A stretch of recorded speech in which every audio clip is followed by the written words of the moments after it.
Kryeministri Edi Rama dhe bashkëshortja e tij Linda Rama shtruan iftarin mbrëmjen e të premtes në ambientet e Pallatit të Kongreseve, ku ishin të ftuar politikan, ministra, artist, mjek, mësues dhe pedagog, si dhe gazetar, po ashtu edhe përfaqësues të komunitetit musliman, si dhe të komuniteteve të tjera fetare. Të ftuara në këtë darkë ishin edhe dy kandidatet për deputete të Partisë Socialiste në qarkun e Vlorës, Eriona Ismaili e listës së mbyllur si dhe Evi Salushi e listës së hapur.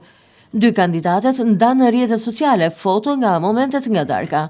Kandidatet Eriona Ismaili dhe Evi Salushi ishin të ftuara të kryeministrit Edi Rama, si dhe zonja e tij Linda Rama, ndërsa ndan foto me kryeministrin Rama, bashkëshorten e tij Linda si dhe ministrin e mbrojtjes Piro Vëngu.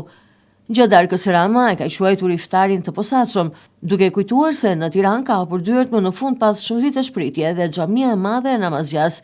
Kjo sufër tradicionale më jep ndjesi fëminore, gëzimi dhe e shijoj këtë muaj, pasi na jep mundësinë të ndihemi mirë, ku paudhësitë dhe shëmtitë e kohës na duken të kapërcyeshme e të papërfillshme. Kudo ku politika anon nga tensioni e shoqit dhe bëjnë duaj që të jenë gjithmonë kështu, fqinj me fqinj dhe komshiu me komshiun, tha Rama. Ndërkaq, mes shumë të ftuarve në darkën e iftarit ishin edhe dy kandidatet për deputete të Partisë Socialiste në qarkun e Vlorës, Eriona Ismaili dhe Evi Salushi,